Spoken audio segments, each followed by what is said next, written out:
नमस्कार दोस्तों, खबर एक्सक्लूसिव के लाइव में आप सभी का स्वागत है। रात के 8 बज चुके हैं, वक्त हो चुका है सीधी बात सौरभ के साथ में। इसमें हम बात करते हैं उस मुद्दे पर जिस मुद्दे पर आज दिन भर सभी की नजर बनी रही। आज हमारा मुद्दा है, थोड़ा सा आपका मुद्दा इसलिए आज का मुद्दा खास है क्योंकि चीन के खिलाफ 15 जून से चल रहे तनाव के बीच में अब ऐसी कुछ खबरें आ रही हैं जिससे ये साफ जाहिर होता है कि अब भारत सरकार कुछ बड़ा करने वाली है। मतलब कि जैसे पाकिस्तान को करारा जवाब दिया था, ऐसे ही किसी तैयारी में अब भारत सरकार पूरी तरीके से आ गई है। अब भारत सरकार चाइना को कड़े जवाब देने वाली है, चाहे अंतर्राष्ट्रीय मंच हो, चाहे लद्दाख लेह लद्दाख में हो। जिस तरीके से चाइना ने हमारे साथ में अभी तक की कथनी और करनी में उसके फर्क नजर आया है, अब वो फर्क को बिताने का वक्त आ गया और भारत भी अब चाइना के साथ कुछ ऐसा करने वाला है जिसकी तस्वीरें, जिसका इशारा मिलना शुरू हो गया है। तो इसी पर आज हमारी होगी सीधी बात और साथ में बात होगी मध्य प्रदेश में महाराज के ऊपर शिवराज की मेहरबानी का और अपनों की नाराजगी का, उस पर भी चर्चा करेंगे। चर्चा हमारी होगी कोरोना को लेकर के ताजा अपडेट पे और कोरोना से जुड़ी डरावनी तस्वीरें भी आपको दिखाएंगे, आपके लापरवाही भी उजागर करेंगे, उस पर भी हमारी बात होगी। और बात करेंगे हम आज की और अन्य बड़ी खबरों का। उससे पहले आपको बता दें, इस वक्त की दुखद खबर यह है कि बिहार में फिर से आकाशीय बिजली का कहर बरपा है और 26 लोगों ने दम तोड़ दिया है। तो ये लगातार आकाशीय बिजली का कहर नजर आ रहा है, दिखाई पड़ रहा है। और इस तरीके से इस मौसम में जब लगातार ये अपील की जा रही है, बारिश और आंधी के मौसम में लगातार ऐसे कई चीजें घटनाएं हो रही हैं जिससे जनजीवन के ऊपर प्रभाव पड़ रहा है। हम आपसे यही बार बार दरख्वास्त कर रहे हैं कि आप लोग जब भी ऐसे कोई मौसम हो उसमें बाहर निकलने से बचिए। लेकिन दिक्कत क्या है कि सभी लोगों के मानने के लिए, सभी लोग मानने को इस बात के लिए तैयार नहीं है। उनको कई बात, कई मोर्चों पर कई चीजें कही जा चुकी हैं, कहा भी जा रहा है इस चीज को, जैसे कोरोना से बचाव के लेकर के आपको कहा जा रहा है कि आप बाहर ना निकलिए, लेकिन इससे मानने को तैयार नहीं है। तो उसी तरीके से ऐसे कई चीजें हैं जिस पर आप लोग मान नहीं रहे हैं और उसका खामियाजा भुगतना पड़ेगा। ये तो आप जान के रखिए, उसका खामियाजा होगा। खैर, हम बात कर रहे हैं आज भारत और चीन के बीच चल रहे तनाव के बीच में अब बड़ा कैसे होने वाला है, आखिर हम किस आधार पर इस बात को कह रहे हैं उसको भी आपको बताएंगे। बात दरअसल यह है, जो आपको हमारे फोटो में नजर आ रहा होगा, आपको स्पेशल फोर्सेज दिख रही होगी, ये वही स्पेशल फोर्स है जिसने पाकिस्तान के ऊपर सर्जिकल स्ट्राइक की थी। अब इस फोर्सेज को जगह जगह से, देश के अलग अलग हिस्सों से बुला करके उनको, उस पैरामिलिट्री फोर्स को लेह लद्दाख के पास में तैनात किया गया है। तो इसका मतलब यह है कि अब भारत पूरी मजबूती के साथ में चीन के सामने बॉर्डर पर खड़ा नजर आ रहा है।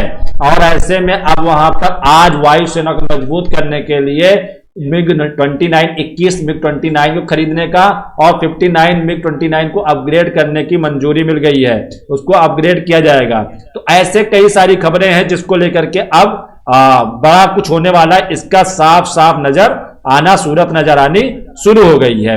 तो इसी पर आज की हमारी चर्चा होगी और इसी पर आज हम करेंगे आपके सामने पूरा विश्लेषण कि आखिर कैसे भारत चाइना से कभी भी कमजोर नजर नहीं आ रहा है, क्योंकि भारत का केवल एक स्ट्राइक था और उसके बाद में सीधा सीधा नजर आ गया चीन की सरकार की, चीन के व्यवसायियों की पूरी जमीन दोज हो गए हैं, वो लोग परेशान हो गए हैं। जैसे कि जब 59 उनके ऐप्स पर बैन लगाया गया तो बहुत ज्यादा बेकरारी उनकी देखी जा रही है, बेचैनी देखी जा रही है चाइना की। तो ये लगातार माहौल सामने नजर आ रहा है, तो इस पर भी हमारी चर्चा होगी। तो देखिए, हम इसलिए ऐसा कह रहे हैं, देखिए यहां पर मैं किसी सरकार की तारीफ नहीं कर रहा हूं, इस बात को लेकर कतई मत सोचिएगा मैं सरकार की तारीफ कर रहा हूं। यहां पर देखिए, मुझे भरोसा अपने भारतीय सेना पर है और भारतीय सेना को वहां पर तैनात किया गया है स्पेशल फोर्सेज, जो सर्जिकल स्ट्राइक एक्सपर्ट है, जिसने सर्जिकल स्ट्राइक किया है, वो फोर्सेज अब वहां पर लद्दाख में तैनात कर दी गई हैं। साथ में वहां पे HQ-16 मिसाइल्स वगैरह जितने भी हमारे डेवलप्ड इक्विपमेंट हैं उनको तैनात कर दिया गया। आज राजनाथ सिंह, क्यों हम कह रहे हैं, देखिए कुछ चीजें मुद्दे ऐसे बन रहे हैं। आज कल राजनाथ सिंह लेह और लद्दाख के दौरे पर जाने वाले थे, लेकिन उनका दौरा अचानक से कैंसिल क्यों हुआ? उनका दौरा कैंसिल हो गया। तो इन सब चीजों से कहीं ना कहीं पे ये उम्मीद नजर आती है कि अब चाइना के साथ कुछ बड़ा करने वाला है देश, क्योंकि लगातार बातचीत के बाद भी चाइना बात मानने को तैयार नहीं है। उनसे बात की गई, बातचीत होती रही। भारत देश इस तरीके से पहले करता है, पहले आपसे बात करता है, बात पे बात करता है, बात पे बात करता रहता है जब तक आपसे बात करने की सीमा रहती है। लेकिन अब चाइना की ओर से वो बात करने की सीमा समाप्त हो गई है। मतलब चाइना बात से मानने वाला नजर नहीं आता है। जब उनके 59 चाइनीज ऐप पर, उनके 59 ऐप्स पर भारत सरकार ने बैन लगा दिया है, अब टिकटॉक जैसा जो विश्व की बादशाहत हासिल कर रहा था, आज उसकी बादशाहत खतरे में पड़ गई है। उसका मार्केट एकदम डाउन हो चुका है। आप उम्मीद कीजिए, सोचिए 194 मिलियन यूजर जहां के देश के, भारत के यूजर के थे उसके पास में, वो एकदम खत्म हो गए, खत्म करके छोड़ दिया है। तो इसी तरीके से जब कोई चीज भारत ने ठान लिया तो वो करके दिखाएगा, और डिजिटल स्ट्राइक के तौर पर यह साफ नजर आ रहा है। आज प्रधानमंत्री मोदी जी ने भी जो चाइना का ट्विटर जिसे कहते हैं वीवो करके, उनका WEIVO वीवो ऐप है, ये चाइना का ट्विटर कहा जाता है, इसको उन्होंने क्विट कर दिया। 5 साल से उस पे थे और उस पे उनके तकरीबन 2,40,000 से ज्यादा उस पे उनके फॉलोवर भी थे। तो उन सबको अब इन्होंने अलविदा कह दिया, मोदी जी ने इसको अलविदा कह दिया। तो ये के भी चुनौती है। साथ में जिनपिंग के साथ जो फोटो थी वो फोटो भी हटा दी है। तो मतलब अब चीन के साथ में भारत भी रणनात्मक मुद्दे पर आ गया है। साथ ही भारत को अब जो विकसित देश है उनका भी साथ मिल रहा है, चाहे अमेरिका हो, चाहे रूस हो, चाहे इजराइल हो, चाहे फ्रांस हो, सारे जो बड़े देश है, जो बहुत सशक्त देश हैं, उन्होंने भारत के साथ में मजबूती से खड़े हुए हैं। अमेरिका के विदेश मंत्री ने भी ये बात कही है कि भारत ने चाइनीज ऐप को बैन करके बहुत अच्छा किया है और ये सराहनीय कदम है, इसलिए पीछे कदम लेने की कोई जरूरत नहीं है। वहीं टिकटॉक लगातार इस बात पर अड़ा हुआ है कि हम किसी की प्राइवेसी का हनन नहीं कर रहे हैं, हम कोई डाटा चाइना सरकार को नहीं दे रहे हैं। लेकिन कैसे भरोसा किया जाए? ये वही चाइना की ऐप है जो चाइना सरकार बात करती है और बात करने के बाद, मानने के बाद में फिर से कोई ना कोई गलती दोहराती रहती है। मतलब कथनी और करनी में चाइना के बहुत फर्क नजर आता है। तो दोस्तों, इस तरीके से चाइना को अब जवाब देने के लिए पैरामिलिट्री फोर्सेज, स्पेशल फोर्सेज की तैनाती लेह लद्दाख LAC के पास में कर दी गई। वहां पर वो अभ्यास करना उन्होंने शुरू कर दिया है। तो जल्द ही अगर आपको रात को सोएं और सुबह कोई अच्छी खबर सुनाई पड़े कि भारतीय सेना ने चाइना को दिया मुंह तोड़ जवाब और लेह लद्दाख LAC के अंदर घुस करके चाइना के सैनिकों के ऊपर किया हमला, तो आप इससे इत्तेफाक मत रखिएगा, क्योंकि हमारी फोर्सेज, स्पेशल फोर्सेज वहां तैनात हो गई है और हमारी स्पेशल फोर्सेज जब घुसती है तो मार के लौटती है और लोगों को यकीन भी नहीं हो पाता है। चाहे आप सर्जिकल स्ट्राइक देख लीजिए, चाहे आप एयर स्ट्राइक देख लीजिए, पाकिस्तान के घर में घुस करके आतंक का सफाया करके भारतीय सैनिक आ गए और रातों रात उनको पता भी नहीं चला। तो ये चीजें हमारे देश की स्पेशल फोर्सेज की ऐसे हल्के में लेना, उसको मजाक में लेने की भूल जो चाइना कर रहा है वो बहुत गलती कर रहा है, क्योंकि भारत अब बहुत मजबूती स्थिति में है और उसके पास में वो हथियार है जिससे चाइना को मुंहतोड़ जवाब दिया जा सकता है। एक तो हम आर्थिक स्तर पर भी चाइना को मुंहतोड़ जवाब दे सकते हैं। खाली आज 59 ऐप को बैन करने के बाद में चाइना की कमर टूट गई है, चाइना परेशान नजर आने लगा है। अब तो उसके बाद सोचिए, अगर हमने धीरे धीरे कुछ दिनों में स्टेप लेकर के हमने चाइनीज कंपनियों का भी बहिष्कार कर दिया, ये हम आपसे होगा, हमारे और आपसे होगा। अगर हमने आपके चाइना के मोबाइल, चाइना के प्रोडक्ट को, जो नए प्रोडक्ट आ रहे हैं उनको खरीदना बंद कर दिया, तो उम्मीद कीजिए, मान लीजिए, यकीन मानिए, 100% इस बात का यकीन मान लीजिए कि चाइना को घुटने टेकने पड़ जाएंगे। इवन वो जो फिंगर्स की बात कर रहा है, जो फिंगर्स के इलाके हैं, उसको तो पूरे का पूरे फिंगर्स इंडिया को देके जाएगा। खैर, उस जमीन का इतना मान तो इस बार इसलिए ना वहां पे खेती होती है, ना वहां पर कोई पैदावार होती है, कुछ भी नहीं है। लेकिन बात वहां पर है स्वाभिमान की, बात है वहां पर देश की शान की। इसलिए उस जमीन को हम नहीं छोड़ सकते और उस जमीन पर चाइना का अधिकार हम कतई नहीं दे सकते हैं। अगर वो विवादित क्षेत्र है तो वो न भारत का है न चाइना का है, उसको उतना क्षेत्र छोड़ना पड़ेगा। वहां पे कोई भी देश अपना आधिपत्य जमा करके अपनी कंपनी, अपना टेंट नहीं लगा सकती है। इस बात को सीधे कड़े शब्दों में भारत सरकार की ओर से कहा गया है। एक बात और ध्यान दीजिए, जब पाकिस्तान पे सर्जिकल स्ट्राइक होना था तो उस वक्त भी सरकार की ओर से कोई बात कही नहीं जा रही थी। लगातार मीडिया, सभी लोग सरकार से सवाल कर रहे थे कि क्या कर रही सरकार, हमारे सैनिक मारे गए। लेकिन जब अचानक से ऐसा हमला देखने को मिला, अचानक सुबह उठे और पता चला कि सर्जिकल स्ट्राइक करके भारत ने कई आतंकियों का सफाया, आतंकी ठिकानों का सफाया कर दिया, तो उस दिन सभी का सीना चौड़ा हो गया और देश के जवानों पर, देश की सरकार पर उसको प्राउड हुआ। तो थोड़ा सब्र रखिए, पेशेंस रखने की जरूरत है। और मुझे इस बात का पूरा यकीन हो रहा है कि चाइना के खिलाफ भी एक और सर्जिकल स्ट्राइक की तैयारी हो चुकी है और ये सर्जिकल स्ट्राइक जल्द ही आपको देखने को मिल जाएगी। क्योंकि जब हम सो रहे होते हैं तब भी देश के रक्षक सीमा पर देश की हिफाजत के लिए अपनी जाग रहे होते हैं और पूरे चाक चौबंद के साथ में दुश्मनों को मुंह तोड़ जवाब देने के तैयार हैं। आज मेरा डिबेट कुछ लोगों को ऐसा भी लग रहा होगा कि आज क्यों ये ऐसा कह रहा, आज अब तक तो ये कह रहा था कि चाइना को मुश्किल है जवाब देना, चाइना को ऐसा है कहना, इस तरीके की बातें करता, आज अचानक से ये बातें क्यों कह रहा है? क्योंकि अब तक के समय में जितने भी मैंने सर्जिकल स्ट्राइक देख लिए, अब तक जितने भी मैंने माहौल देख लिए हैं, उस हिसाब से अब ये माहौल बनने लगा है। जब सरकार उस पर कोई चीज बात नहीं कर रही है और सिर्फ ये कह रही है कि आप समय आने दीजिए, जवाब दिया जाएगा, तो मुझे लगता है कि वो समय अब आता हुआ नजर आ रहा है। मतलब अब कहीं ना कहीं सरकार ने इरादा कर लिया है, क्योंकि लगातार आर्मी चीफ मुकुंद नरवणे का दौरा होता है, दूसरे बार फिर से वो दौरा करने कल जा रहे हैं। वायुसेना अध्यक्ष भी गए, वहां पर उन्होंने दौरा किया, आरकेएस भदौरिया ने वहां पर दौरा किया। तो इस तरीके से दोनों सेना प्रमुखों का बारंबार वहां पर दौरा करना, सेनाओं की हौसला अफजाई करना, स्पेशल पैरामिलिट्री फोर्सेस की तैनाती करना, बोफोर्स की तैनाती करना और वहां पर स्पेशल एयरपैड बनाना जहां पे हमारे लड़ाकू विमान ठहर सके, उड़ सके, उनकी तैनाती करना।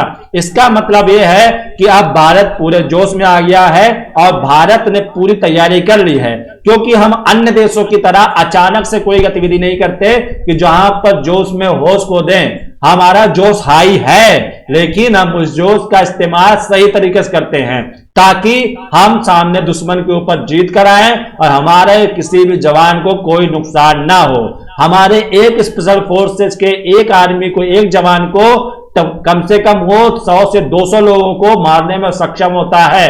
सामने वाला है अगर आर्म्ड एक्यूपाइड है तब भी हमारा एक स्पेशल फोर्स का जवान उन सभी को मार के गिरा देगा अगर उसके पास महज एक मामूली सा हथियार हो। तो ये हमारे देश की ताकत है और अब ऐसा माहौल बना है तो इसलिए इस पर बात करना जरूरी था। तो आप सर्जिकल स्ट्राइक अगर हो जाता है तो प्लीज आप में मेरे बात जरूर आएगा, मुझसे बात कीजिएगा और बताइएगा कि क्या मेरा एक्सपेक्टेशन या मेरे प्रेडिक्शन सही थी। उस स्तर पर भले ना हो, लेकिन ऐसा तो होगा ही कि हम जवाब मुंह तोड़ देकर आएंगे। अब बात कर लेते हैं मध्य प्रदेश सरकार की। आज मध्य प्रदेश सरकार की पहली बार कैबिनेट विस्तार हुई। सरकार बनने के 100 दिनों के बाद में विस्तार किया गया और इस विस्तार में एक चीज साफ नजर के आया कि जो बागी विधायक थे, जो सिंधिया गुट के नेता थे, उनको बड़ा वफादारी का इनाम मिला है। 9 लोगों को मंत्री बना दिया गया। लेकिन इन सब के साथ में जो भाजपा की पुरानी नेता है उमा भारती, वो नाराज नजर आई। तो अब ऐसे में दूसरों को, गैरों को मनाने में ऐसे लगे कि अपने ही रूठने लगे। तो कहीं ऐसा ना हो कि महाराज को खुश करते करते अपने ही नाराज हो जाएं। तो महाराज को खुश करने की तैयारी की जाए। लेकिन ज्योतिरादित्य सिंधिया चूंकि कांग्रेस में बड़ा नाम थे, कमलनाथ के बाद में अगर कोई बड़ा नेता था मध्य प्रदेश में तो ज्योतिरादित्य सिंधिया थे। ऐसे में उनके लिए इतना करना भाजपा की मजबूरी है। नहीं तो जिसके कहने पर 22 विधायक कांग्रेस छोड़ करके सत्ताधीश कांग्रेस को छोड़ करके आ जाते हैं, तो मान लीजिए कि वो कुछ भी कर सकते हैं। तो महाराज की ताकत को देखते हुए बीजेपी की तरफ से ऐसा उनको ट्रेजर सौंपा गया, उनके मंत्री बनाए गए हैं। खैर, कुछ भी एक्सपर्ट्स का यह भी कहना है क्योंकि अभी उपचुनाव होने हैं तो इसलिए बागियों को खुश किया जा रहा है। असली एक्सपेंशन, असली विस्तार उपचुनाव के बाद होगा, जब सरकार स्थायी रूप से सत्ता में आ जाएगी। लेकिन उस वक्त भी बात यही होगी, विधायक तो यही 22 बनकर आएंगे। अगर उस वक्त इनको अहमियत नहीं मिलती है तो जैसे इन्होंने कमलनाथ सरकार को छोड़ दिया था तो वैसे शिवराज सरकार को भी छोड़ने में इनको वक्त नहीं लगेगा। तो ये खबर काफी ज्यादा चल रही है, इसको भी आपने चर्चा कर लिया। अब कोरोना को लेकर बात कर लें। कोरोना को लेकर के हमने आपको 1-2 दिन पहले खबर बताई थी, बिहार के पालीगंज में ऐसी खबर आई थी कि जहां पर एक शादी समारोह में गए 95 मेहमान कोरोना पॉजिटिव हो गए। दूल्हे की मौत हो जाती है कुछ दिनों बाद, शादी के 2-4-5 दिन के बाद में उसकी मौत हो जाती है। तो इस तरीके की लापरवाही, इस तरीके की चीजें, गलतियां करने से पहले आपको सोचना होगा। मेरे पास कई सारी खबरें, कई सारे लोगों से बातचीत होती है तो वो कहते हैं कि सभी लोगों को ऐसा लग रहा है जैसे कोरोना उनको नहीं होगा, या कोरोना इस तरीके से लगता है जैसे उनका कोई रिश्तेदार हो, उनका सगा भाई हो, उनके माँ बाप हो, उनके परिवार का कोई रिश्तेदार हो, परिवार का हिस्सा हो।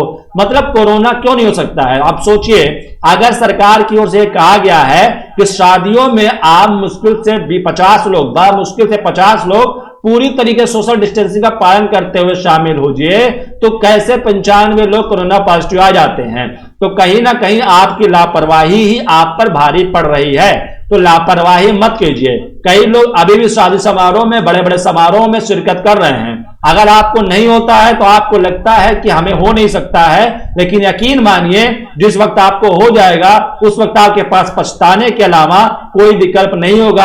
आप सोचते रहेंगे कि काश इसको मैंने इग्नोर कर दिया होता, क्योंकि कोरोना की अभी कोई दवा नहीं है, कोरोना कोई इलाज है नहीं। और ऐसे में अगर आपके अंदर कोरोना का इन्फेक्शन आता है तो आप मान लीजिए आपके इलाज पे अच्छे खासे पैसे खर्च होंगे और आप परेशान हो जाएंगे।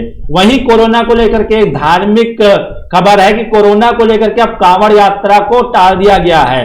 हरिद्वार प्रशासन ने बैठक करके हरिद्वार में कांवड़ियों की यात्रा, कांवड़ियों की एंट्री पर बैन लगा दिया है। फिर भी कोई अगर कांवड़िया जाना चाहता है तो उसको हरिद्वार में 14 दिन के लिए क्वारंटीन होना होगा, वो भी अपने खर्चे पर। मतलब उसमें सरकार नहीं खर्चा देगी, आपको अपने खर्चे पर ही वहां पर क्वारंटीन होना पड़ेगा। तो इस तरीके से इस साल कांवड़ यात्रा नहीं होगी। लेकिन आप मान लीजिए कड़ कड़ में भगवान है, पहले आपकी जान है फिर तो जहान है। तो जान बचाइए, भगवान को आपने दिल में बसाइए, उनकी पूजा कीजिए, प्रार्थना कीजिए, अपने खुदा को याद कीजिए। जरूरी नहीं है कि आप मंदिर, मस्जिद, गुरुद्वारा और चर्च जाएं तो वहीं पर भगवान मिले। आप जाइएगा जब दिन अच्छे होंगे, जब इस वायरस को हम जीत लेंगे, तब तक आपने घरों पर ईश्वर से प्रार्थना कीजिए, क्योंकि भगवान वहीं पर है जहां पर आपने उनका ध्यान कर लिया। ईश्वर आया, किसी की भी इबादत आप करते हैं तो आपके अंदर हैं, उनकी प्रार्थना कीजिए, उनसे उम्मीद कीजिए कि जल्द ही इस कोरोना के महामारी से हम हार जाए, ताकि हम फिर से आपके घर, आपके दरबार, आपके दर पर आ सकें। तो दोस्तों, कोरोना को लेकर के जिस तरीके की लापरवाही लोगों में नजर आती है, मुझे यकीनन बेहद गुस्सा आता है। मैं लोगों को देख रहा हूं, शादी समारोह हो या कुछ भी हो, उसमें पूरी तरीके से आयोजन में जा रहे हैं, हिस्सा ले रहे हैं, शिरकत कर रहे हैं, और उनको पता नहीं किसी ने कह दिया है कि नहीं, कोरोना नहीं होगा। भाई, कोरोना डेडली नहीं है, जितना सोच रहे हैं उतना डेडली नहीं है, उतना घातक नहीं हो रहा है। लेकिन जब हो रहा है तो अत्यधिक घातक हो रहा है और लोगों को जान बचाना मुश्किल हो जा रहा है। आप सोचिए कि स्पेशल सेल का इंस्पेक्टर दिल्ली में कोरोना से मर जाता है, जबकि उसको 2-2 बार प्लाज्मा थेरेपी भी दी जाती है। आप सोचिए आप कि जब इस तरीके से एक बड़ा हस्ती भी कोरोना से मर सकता है, तो हमें और आपको सावधान रहने की जरूरत है। आपसे कुछ एक्स्ट्रा नहीं माना जा रहा है। आपको मास्क पहनना, आपको सैनिटाइजर इस्तेमाल करना, आपको भीड़ भाड़ वाली जगह को अवॉइड करना है।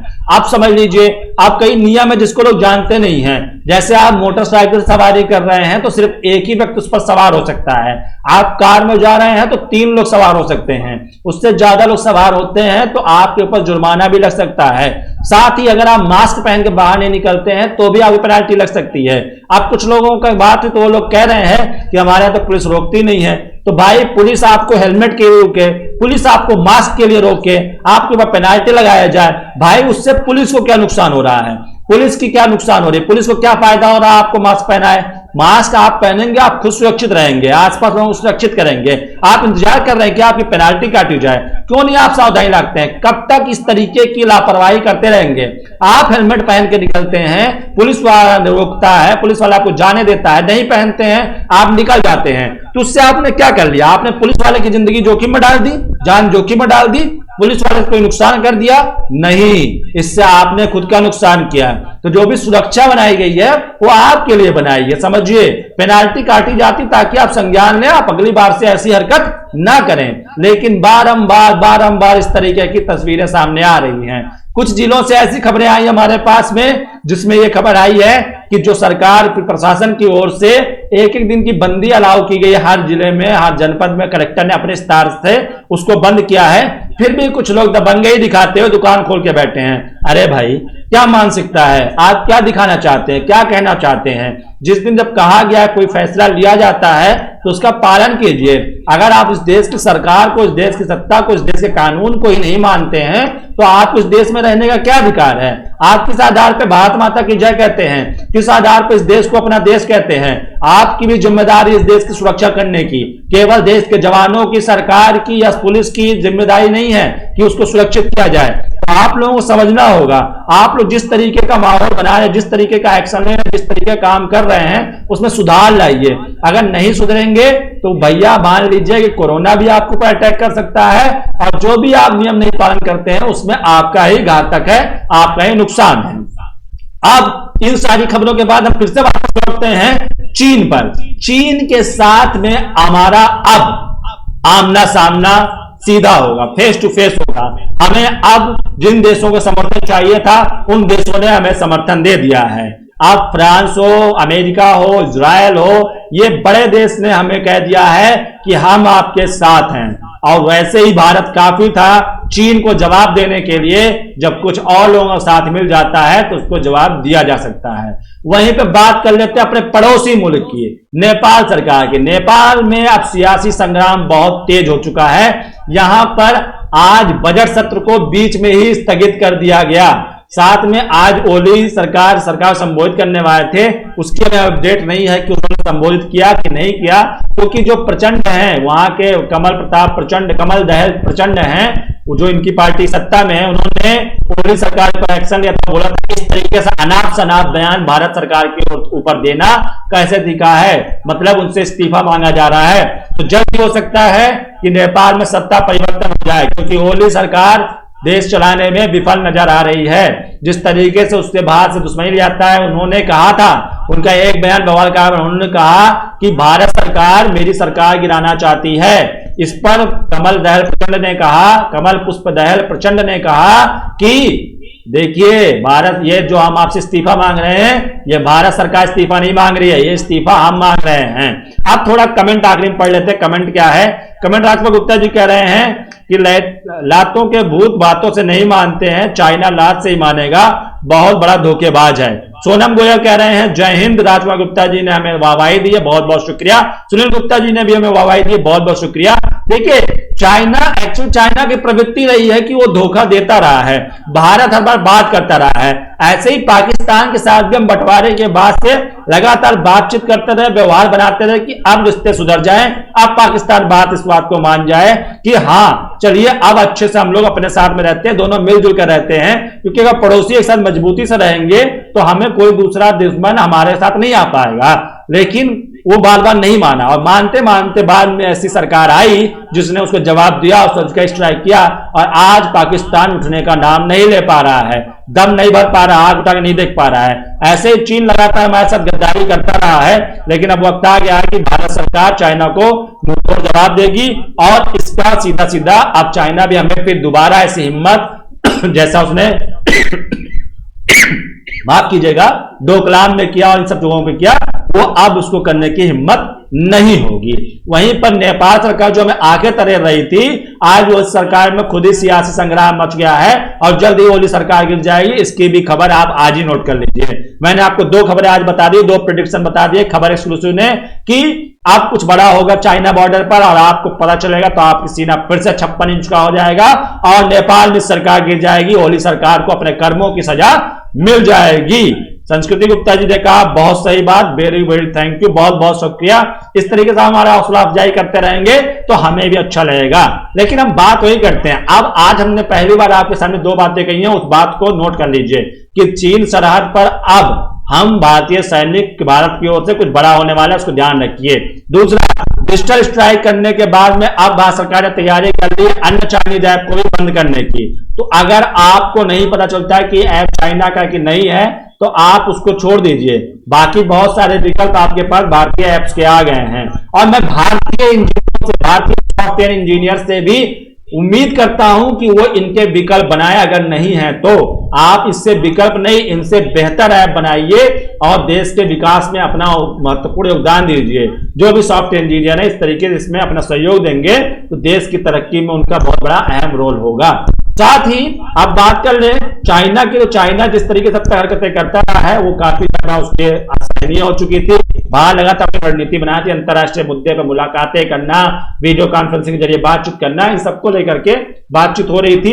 अब जब सेना तैनात की गई तो लगता है क्योंकि समंदर में अमेरिका ने चाइना को घेर लिया है, जो दक्षिण एशियाई चीन सागर है उसमें चीन का घेराव बनता जा रहा था। अब वहां पे अमेरिका ने अपने लड़ाकू जहाज को तैनात कर दिया है। तो मतलब जंगी जहाजों की तैनाती के बाद में अब चीन में भी अमेरिका ने घेर लिया है, बॉर्डर पर हमने सरहदी इलाकों पे हमने घेर लिया है और उसके दोस्त उनके रिश्ते हैं वो भी अच्छे नहीं हैं। तो हांगकांग वगैरह भी चीन के साथ में खड़े नहीं हैं। तो ऐसे में चीन अब पूरी तरीके चारों तरफ से घिर चुका है। तो अब सही वक्त है कि अब उसको जवाब दिया जाए। तो दोस्तों आज का लाइव सेशन आपको कैसा लगा हमें कमेंट में जरूर बताइएगा और अच्छा लगे तो शेयर कीजिएगा। आप लोगों का प्यार मिल रहा है, आप लोगों का साथ मिल रहा है, हम अति उत्साहित हैं और उम्मीद करते हैं कि हम जल्द ही एक और बड़े चीज को और भी चीजों को आपके साथ लाने वाले। मैं लगातार आपको इस बात को बता रहा हूं, हम और भी कुछ चीजें आपके लाने वाले हैं। जैसे आपको हमारा कार्यक्रम देखने हमें प्यार दे रहे हैं, हमें उम्मीद है कि आप उन कार्यक्रमों में प्यार देंगे। आप और क्या क्या हमारे खबर एक्सक्लूसिव पे देखना चाहते हो भी बताइए। आप जो भी देखना चाहते हैं आप में कमेंट बताएं, हम वैसा प्रोग्राम आपके लिए लेकर आएंगे, उस विषय को लेकर के आपके साथ जुड़ेंगे और आपकी ही राय, क्योंकि आप हमारे लिए पहले हैं लेकिन हमारे लिए सबसे पहले है सच और सच। सच ही हम बात करेंगे। हम ना किसी सरकार की चापलूसी करते हैं और ना हम किसी विपक्ष की या ना किसी नेता की। हम बात करते हैं खबरों की, हम बात करते हैं मुद्दे की। इसीलिए खबर एक्सक्लूसिव पर रोज 8 बजे मैं आता हूं आपके साथ करने सीधी बात। तो आपको ये जैसा भी सेशन लगा आप हमें कमेंट में बताइएगा। अच्छा लगे तो अच्छा बताइएगा, बुरा लगे तो बुरा बताइएगा। बुरा कहने पर हम आपसे साथ में लड़ने के लिए नहीं खड़े होंगे, क्योंकि बुराई करने वाले की भी कमेंट को हम पॉजिटिव लेते हैं। हम उनके ऊपर कोई प्रक्रिया नहीं करेंगे, हम कोई आरोप नहीं लगाएंगे, क्योंकि हम मोदी सरकार नहीं है। आप हमारा विरोध कीजिए, आप हमारी खिलाफत कीजिए, उसका भी स्वागत है। जिसको भी जैसा भी जो भी लगता है उस तरीके से वो हमारे साथ में खड़ा होगा। हमारा विरोध करना चाहते हैं तो आप वो भी कर सकते हैं। आपको नहीं सही लगता है, जरूरी नहीं कि हर बात हर चीज आप सभी को अच्छी लगे। नहीं अच्छी लगती है तो आप कमेंट कीजिए, नहीं अच्छी लगती है आप डिसलाइक कीजिए। आपको नहीं अच्छी लगती है आप बताइए, अच्छी लगती है तो जरूर लाइक कीजिए, शेयर कीजिए और दोस्तों को बताइए ताकि वो जुड़े। क्योंकि हम यहाँ पे साफ दिल से, साफ मन से और साफ विचारों के साथ आपके साथ जुड़ते हैं। तो आपको जैसा भी लगा कमेंट में बताइएगा। तो आज का लाइव सेशन मैं यही खत्म करता हूं। कल फिर जुड़ूंगा आपके साथ रात 8 बजे एक जरूरी और अहम मुद्दे पर आपके साथ चर्चा होगी। साथ में और भी मुद्दे होंगे जो रहे, जिन पर थी आज दिन भर सभी की नजर, लेकिन उस नजर तक हम पहुंचेंगे जिस पर नहीं पहुंची आज देश भर की बड़ी मीडिया हाउसेज की नजर। तो आप हमारे पेज को लाइक करते रहिए, शेयर करते रहिए और हमसे जुड़ते रहिए। और जैसा भी हो हमें कमेंट में बताइएगा, क्या और देखना चाहते हैं वो भी बताइएगा। तो आज के लिए बस इतना ही। तब तक के लिए कल रात 8 बजे फिर जुड़ेंगे आपके लिए। तब तक के लिए आप लोग खुद को सुरक्षित रखिए। कोरोना को हराने के लिए सैनिटाइजर, मास्क और सोशल डिस्टेंसिंग का पालन करते रहिए। भीड़ भाड़ वाले इलाकों में जाने से बचिए, शादी समारोहों में जाने से बचिए, किसी धार्मिक समारोह में जाने से बचिए। जहां भी भीड़ होती है वहां बचेंगे तो आप अपने ही नहीं, अपने और अपनों को दोनों को सुरक्षित रखने में कामयाब होंगे। साथ ही चाइनीज सामानों का बहिष्कार करना शुरू कर दीजिए। नए चाइनीज सामान मत खरीदिए, ये भी हमारी आपके साथ अपील है। क्योंकि देश की लड़ाई चाइना से है और देश का हर एक नागरिक, हर एक बच्चा, हर एक व्यक्ति, हर एक जो भी है इस देश में रहता है वो यहाँ का सैनिक है और उसे अपने दुश्मन को जवाब देना आना चाहिए। तो इसी के साथ बस इतना ही, मुझे दीजिए इजाजत। कल फिर रात 8 बजे जुड़ेंगे आपके साथ सीधी बात सौरभ के साथ में। नमस्कार, शुभ रात्रि।